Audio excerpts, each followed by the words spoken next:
Hello, and welcome to the second episode of HeartSense's Fireside Chat series. I'm your host, Sabrina, and today I am with our co-founder of HeartSense, Brooke Everett. Today we will be focusing on heart health in women. So according to the CDC, heart disease is the leading cause of death in women. That's 1 in 5 women that we're losing to heart disease.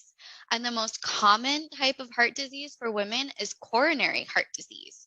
First off, Brooke, thank you so much for joining me today to talk Thank about you for women's heart having health. me. Yes, excited to be here.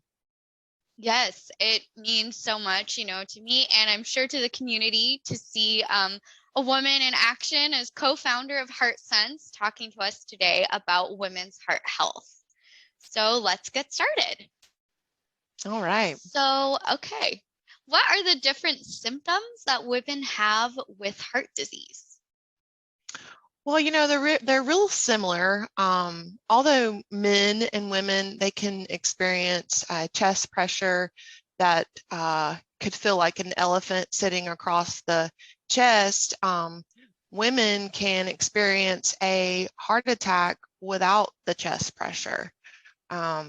Instead, they may experience just shortness of breath or just some pressure or pain in the lower chest or abdomen, perhaps dizziness or lightheadedness, extreme fatigue. So they don't necessarily experience just that chest pressure that most men feel and think it's indigestion. As with men, women's most common heart attack symptoms, like we said, could be uncomfortable pressure or squeezing or that fullness in the chest. It could last more than a few minutes, or it could go away and come back. They could have pain or discomfort in one or both of their arms, up their neck into their jaw, or even in their stomach. And shortness of breath with or without discomfort, with minimal activity. Other common symptoms, let me think about this, could be women breaking out in a cold sweat, or nauseated, vomiting, and feeling lightheaded. So a lot of these things, these symptoms, they attribute them to other things like exhaustion, or it may be they may think their stomach hurts because it's their appendix bursting. They don't ever think that it's going to be a heart problem that they're going to be experiencing. Oh, wow. Oh my goodness. Yeah. So we've now kind of educated the community about the different, symptoms for women in heart disease and a heart attack. So now let's kind of get into how can they reduce their risk now, starting to take that action. So are there specific modifications in a heart healthy lifestyle, like diet modifications, that women can start doing today to reduce their risk of heart disease? Absolutely. So heart healthy diet, vegetables, fruit, like other plant or plant-based foods, contain substances that may prevent cardiovascular disease. Eating more fruits and vegetables, and maybe cutting back on those higher calorie foods such as meat and cheese and snack foods. We love our charcuterie boards and red wine. Oh my goodness. Yes, I can attest to that. But, featuring fruits and vegetables in your diet, it can be easy, and it's a very easy modification to prevent something that's so terrible. So in our previous fireside chat, you had mentioned something about like grocery shopping tactics. Can you talk about that for our community today? Yeah, so I mentioned before that shopping on the outside of the grocery store can prevent you from sneaking into the middle aisles to get your chips and your cookies first. So focusing on those fruits and vegetables on the outside of the grocery store, and going around to your lean meats and circling back to, those are going to be your essential groceries, that your staples of each meal. and try to stay on the outside the whole time and then go through your inner aisles as needed. And of course, And I making a know, list prior to you go into the grocery store is always helpful. yes, that is key. And I know you just mentioned something about those charcuterie boards. So do you have anything to add about like cheeses? Because I love cheese. Oh my gosh, I love cheese too. But, butter and processed foods, of course, reducing your salt and sugar intake is great for a heart healthy diet. Great. Okay, what are the most important questions a woman should be asking their doctor about their heart health or if they've found out they have some kind of heart disease? Yeah, so I think regardless of how old you are, I think everyone should really take a moment to spend some time with their primary care physician and Mhm. learn their personal risk for heart disease, whether you have risk factors in your family, whether it's heart disease or some other illness. It's important to talk to your doctor about these things, but we mentioned this before, also knowing your numbers. So knowing your blood pressure and knowing what a normal blood pressure is and your cholesterol, your HDL and LDL, and your body fat index and where these numbers should be and how you can modify your lifestyle to get those into that normal range. Of course, smoking, talking to your doctor about how you can quit smoking if you do.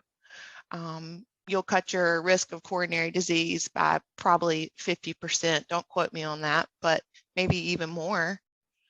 Talking to your doctor about an exercise program. And, if you're unsure about what would be enough for a busy person, I always say take 30 minutes a day to just walk. And that can reduce your risk for heart attack and stroke. Oh, wow. Yeah. Okay. That sounds pretty doable. Just taking a little stroll for about like a half hour. Yeah, yeah. Yeah. Even if it's Great. around your house. Oh, that's a good point. Yeah. Or if you have like a dog that needs walking or maybe a cat that needs walking, you can go out with them and also get your exercise. Exactly. So I know you're a nurse and that you are super busy with your day to day doing your activities as a nurse, but you're also the co founder of this incredible organization. So why don't you tell me more about what you're doing, day to day, and then how you also work with HeartSense? So I've been a nurse for 12 years and I've always worked with the cardiology patient, whether it was on a step down floor or taking care of patients in the clinic. And I really found a passion for patients with valvular heart disease. I moved into the position as a valve clinic coordinator, helping build 2 programs now, one in Jackson and one in Baton Rouge, Louisiana. And Dr. Keller and I really had experienced a lot of situations where we found patients who came to us who had valvular heart disease for some time and were not aware of it. And we were trying to think of ways that we could get out into the community and find more about this, but also help these patients get into the system and learn about their heart and get treated if necessary. So that's pretty much where HeartSense started. And we have gone out in the community since 2019 and worked with different organizations to get people in the community in to do heart screenings. But, I really, being a nurse, it means that I have the opportunity to help others in their time of need, whether it's because they're sick or they don't know that they have a sickness or a disease process that would need a doctor's attention, and I'm really proud to be a rock in a scary situation for a patient. So my profession as a nurse, it ties into my work as co-founder of HeartSense for several reasons. Our mission at HeartSense closely aligns with my own beliefs and interest as a healthcare professional. And with HeartSense, our opportunities are limitless and our growth, we've already seen in the past 3 years. It's wonderful. And the people that email us and call us and say, thank you so much for coming to our church and doing these heart screenings, it just makes you feel really great. And I couldn't be more grateful to be a part of it.